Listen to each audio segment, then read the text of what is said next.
Welcome to Getting Personal with Plant Medicine. I'm your host, Diana Krach, and today I am joined by Diana Stafford of Mota Magick. How are you doing today, Diana? I'm doing really good. How about yourself? Good. I mean, I always like meeting another Diana. I know, right? It's such a beautiful name. It really is. I'm starting to appreciate it more. You know, I used to. Yeah. Were you named after the princess? Because I always get Yes, asked that. yes. It was I Oh, you actually were? yes, my actual first name, my real first name is hyphenated. It's Diana Ashley. And originally it was going to be Ashley, but then something was going on in the news with Princess Diana at the time at the hospital. And so brainstorm, great Oh, idea. That's how that's it came. cool. Yeah, I guess so. Yeah. But I always just go Well, by I'm Diana. not. Yeah. No, it's a pretty name. And I think it's like one of those ones that goes all across cultures, and it's like it has a meaning in Right. every culture, you know, almost, I'd Yeah, say. it does.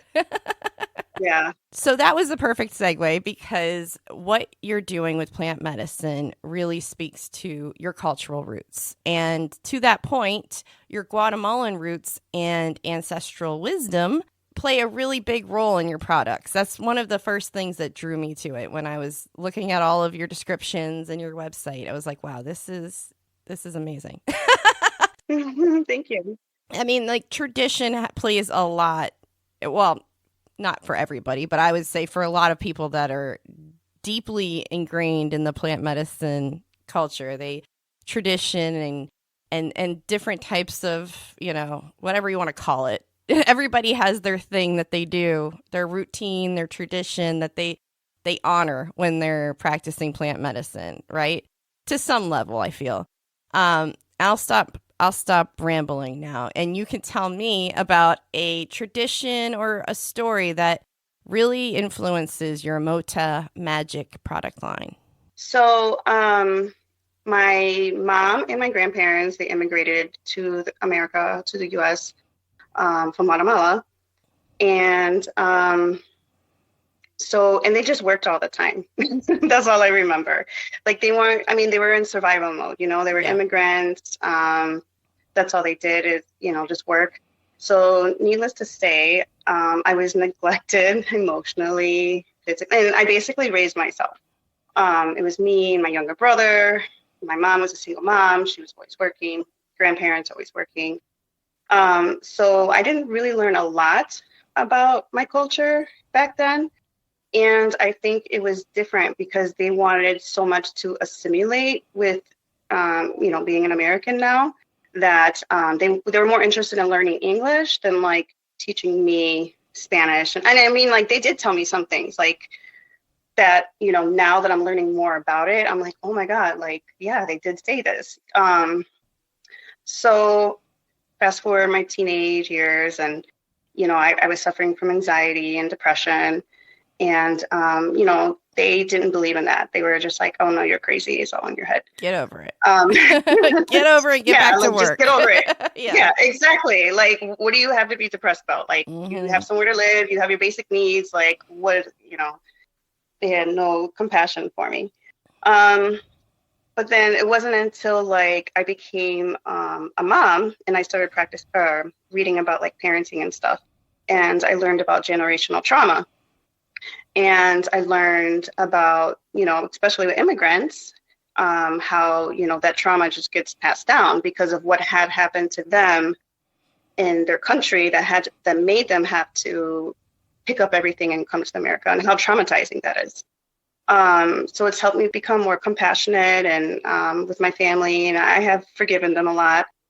But it wasn't until like a few years ago I took a DNA test and it said I was 40% indigenous to the Yucatan Peninsula. And I was like, oh, that's interesting, because right now the Yucatan is not part of Guatemala. So I Wow. was just like, what? I don't get it. Yeah. Um, so a few months passed, and then I got an email from this wellness center near my house that they were going on a retreat Hmm. to the Yucatan Peninsula. And I was like, oh, interesting. I have to go. So I went. And I really like I felt like I was back home. Like we were doing like ceremonies and rituals and, you know, learning about, or not even learning, but they were using all of these plants. And like, I just felt like I was back home, you know, like my ancestors. And it was during the Day of the Dead too. So I had like pictures with me of like my grandparents. And so I really like, I envisioned and felt and like their presence with me. And then I learned that it's all Mayan over there. Wow. So I became more interested in the Mayans. And looking more into Guatemala's history, most people are Mayan. So I was just like, you know, and then like I said, like things I was reading and I was learning about the Mayans and a lot of spirituality. Like they think that like a physical illness is like a spiritual ailment. Like it's, you know, it could be from grief, it could be from fear, it could be from envy, it can be from all, you know, all of these things.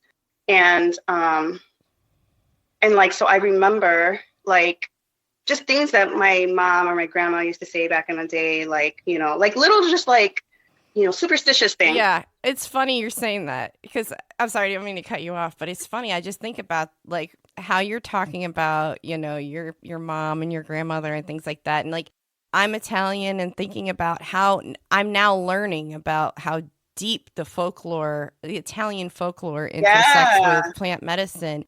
And thinking back on these little things where it was like, you know, put this on that, throw some, you know, salt over your shoulder. Yes. But it was like beyond the salt, you know, it was always like, you know, put an onion in your sock or this or that. And you're just like, but at the same time, they didn't say like, these are our people, you know, this is our tradition. This is because they're so conditioned to think that this new world, this new country is their new tradition. And here we are all today learning about these traditions and implementing them. I think that's where I was trying to go to begin with, like the rituals that people talk about. It's like, let's reflect back on how these are not new practices, right? It's just like, it seems so obvious, but it's not, right? Right, exactly. So when I learned more about, you know, the Mayan traditions and, you know, the culture, I'm just like, oh my God, this all makes sense, you know? And, you know, I learned about, like I said, like just all these rituals and things like that. So then, you know, to me, it's kind of like relearning all of this is kind of like my ancestors called me to relearn all of these things because these are things that were like lost on the path because of, you know, colonization and all these things. And so our ancestors worked really hard to make sure that these practices and ceremonies were kept alive. Yeah. So I feel like now, you know, that's what I have to do. And that's like what Mota Magick is about. Like, you know, this stuff is not new. Yeah, we've been, you know, our ancestors, you know, even in Europe, you know, like everywhere. I know. That's one of the best things about herbalism and plant medicine in general for me is like learning about things that have been around forever in your own backyard. And it's like, duh, you know, like dandelions. Hello. And so to that point, like what herbs and plants did you find out about when you started to like rediscover this in your heritage? Like, did you find anything that was underrepresented, like that today that we don't really know about or we're not using that often? So one of the plants that I've been learning more about is called rue, but we call it ruda. And, you know, I was told that it was good for like, for pain, you know. How do you spell that? Rue, R-U-E. Oh, okay. So okay. Like, I'm going to look that up later. Yeah. No, but in Spanish they call it ruda, you know, and then when I went to the Yucatan, I learned that they use this for like also protective quality and healing properties. So it wasn't just like you put it on there. It was really like a spiritual plant. And, you know, it can also help with like digestion and like menstrual discomfort. But, you know, I mean, I wouldn't really use it for those. Like, I'm not I'd rather do things topically than like in my mouth because I don't want like an interaction. Like, I'm not that, you know, I'm not a herbalist or anything. Like, you know what I mean? So but that's what it's been known to be used for.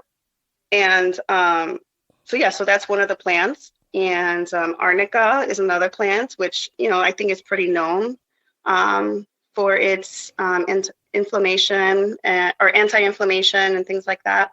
I love arnica. That's another one that I wish I had known about as a child and used that instead of, Tylenol all the time. Yes. Well, and then like just eucalyptus and like, what are other ones? Like rosemary, and like there's this resin, it's called copal, where you can burn it, and it's for like spiritual ceremonies, but it also has antifungal, all of these other benefits to it. So there's a lot of plants, and they're even available to us here that we can use. And then I've been learning from this local she's like a neuropathic doctor, and she went and she studied with shamans and healers in Central America for like a long time. So she has like books, and she takes people on like urban walks. And so I've been learning a lot from like her as well. Wow. And that's when I started learning, like you said, like the dandelions and like the weeds in the flowers that I saw every day and people call as weeds, they actually have medicinal properties to them. And it's just crazy that like all of this information was right there in front of us, but we've been, kind of taught or not. And I don't even think that they did it purposely. They were just like, they were such on survival mode that like, just keeping you alive was the goal. Keeping me alive. Yeah. Exactly. Yeah. I can relate to that. About so they weren't worried about like teaching us, all they're like, stuff. Get a book, learn on your own. Like that was my parents. They're like, go look in the dictionary, go, read about it, go to the library. And now you just that's Google what I did too. Yeah. Now you could Google it. But yeah, back then the library was it still is a very good resource. I still do like going to the library because I like actual books. Yeah. Yeah. Because I like flipping through them and, things like that. And just the smell of books sometimes. So CBD and herbs are central to your skincare line. How did you come to learn about CBD, and what are some of your favorite ingredients to work with? So I started using cannabis, which is very low in CBD, but I would use that since a teenager. And then I stopped in college and everything. And then I started again, like my late 20s, early 30s. And it helps me a lot with my healing. Because at that time I was learning so much. I was learning about, like I said, like generational trauma and the mother wound and the father wound and just so many things that I was like going through. And it helped heal me a lot. It helped my anxiety. And it just, it helped me see things in a different way. But it wasn't until I had a medical card for the dispensary. So I would get like THC oil. And then one day, I was like, let me put some of this THC in my bath with my bath bomb. And then, I felt the effects of that. And so I was like, wow, this is awesome. But obviously, you can't make bath bombs with THC unless you're like licensed and all that stuff. But then I started learning about CBD. This girl, she owns a farm, and we were taking a yoga class, and she had CBD with her. And so that's how I was introduced to CBD. And I started learning about all that, and started doing more research and learned all about the propaganda and like the war on drugs and, all of that stuff. And again, then I learned about how our ancestors have been using it for centuries. It's been used in almost all cultures, all religions. It's been used almost everywhere in the world for centuries, probably since the beginning of time. So I really started, how you call it? Experimenting. Experimenting. And I would get books, and I would, look up recipes and things like that. And that's how I made all of my recipes, is just from books and trial and error. Oh, wow. That's awesome.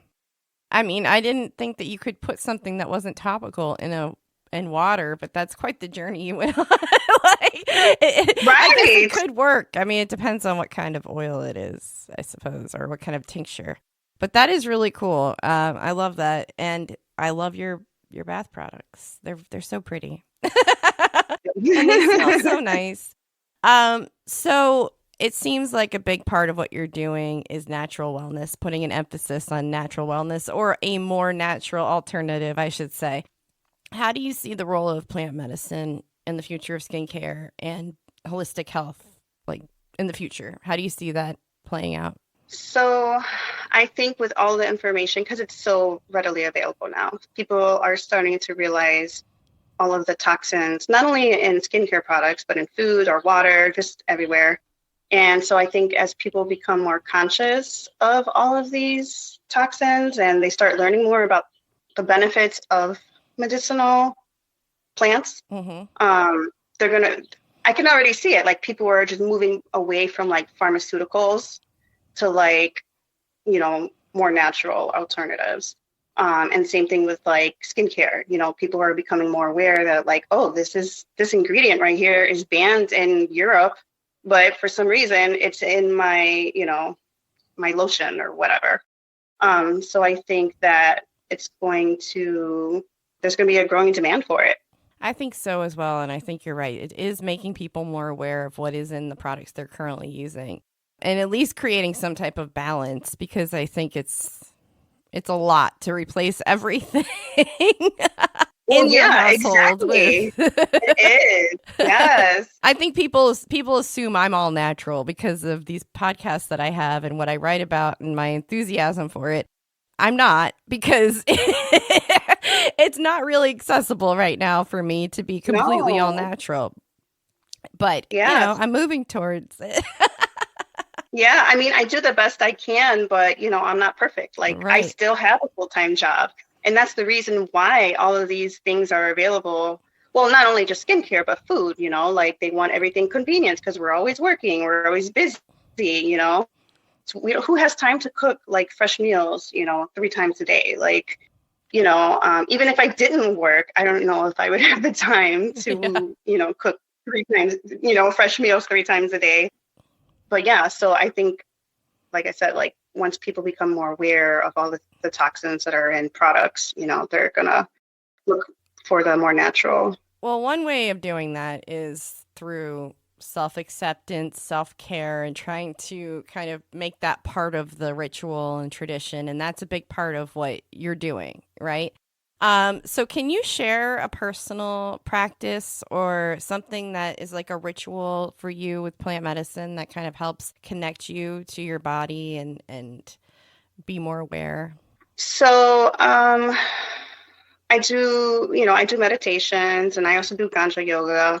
I think Ganja yoga, it really helps me become conscious of what's going on in my head. And I mean, I've been practicing for a long time, and I've been seeing a therapist and stuff and such. But when I have to become aware of like the voices in my head, what's going on, what are they saying? Because, you know, it's not you. These are voices that like society's put on you, and like, you know, your how you grew up, or, you know, whatnot. And so I remind myself that these voices are not real, you know, that it's all made up. They're not facts. They're opinions of others. And the only thing that matters is what I think about myself and my own truth, you know, and if nobody else sees it, that's okay, you know, because like I said, it's just opinions, and nobody knows you like you know yourself, you know, and so, yeah, so I you know, and I try to make sure that I take care of myself. You know, I have my basic needs met.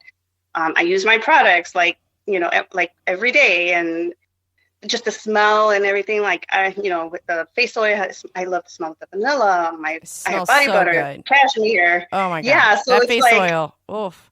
I put that on and I was like, oh, it smells so good. So, you know, so just the aromatherapy with that, you know, and like, it helps to bring your mood up. And so just every night, like that's one of my rituals, is I really like, I love the way it smells. So I'm like sniffing it and like, oh, like, you know, just like, yeah, just really enjoying your practice more when you have that olfactory sense connection. Yes, exactly. Yes. And then, I created it. So of course, I like the way it looks, and like, and even just knowing that I made these products kind of is just like, oh, I made this, like. That's awesome. Yeah. And I love how they're affordable, because honestly, a lot of these like artisan or artisanal type of CBD products usually aren't. So yeah, I've noticed. I bet you have.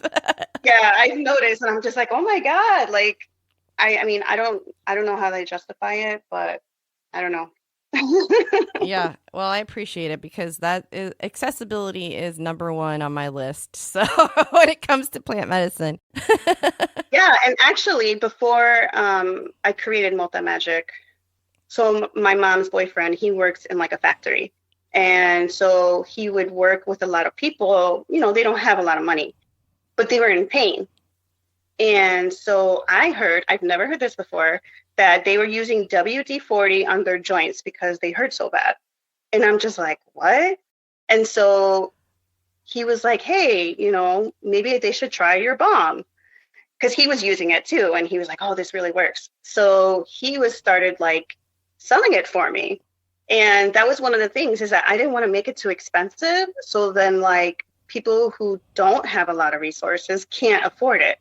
And so that was another big push for me to know, like, okay, these things work, or that this product works, is because people were just like requesting it, and like, oh my God, la crema, like everybody loves it, and they were like, and they still ask him for it to this day, and like his neighbors, and like, I get a lot of compliments, and I've had people tell me like, this product is like a miracle. And I think it's because of all the essential oils, and it's all natural. There's no preservatives, there's no chemicals, toxins, like it's all just, and so, yeah, I wanted to make sure that I made it affordable for the average person. Yeah, around the same price as a can of WD-40. I'm just joking. I can't get over that. Isn't that crazy? Neither can I.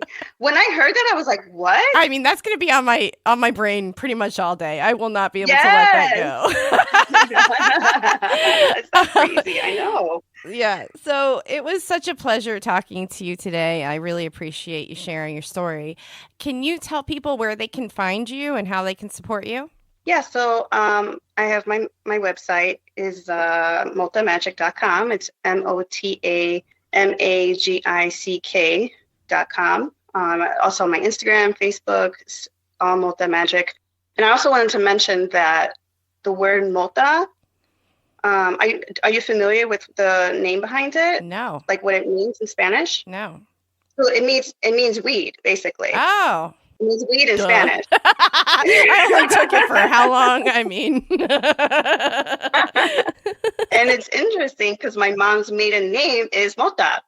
So when I had an idea of like creating like a cannabis line, I was like, I have to use that word. Like, it's like a no-brainer, and that's another way I knew, like, yeah, my ancestors, like, this is part of like my ancestors, like wisdom and stuff like that. Like, it's just, it was just meant to be.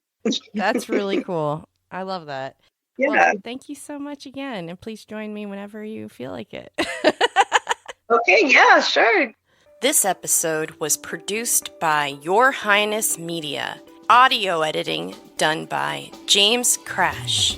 And sponsored by mitragaya.com. Be sure to subscribe and rate our podcast if you haven't yet. And subscribe to our Your Highness Media newsletter on Substack for everything new going on in the Your Highness Media world.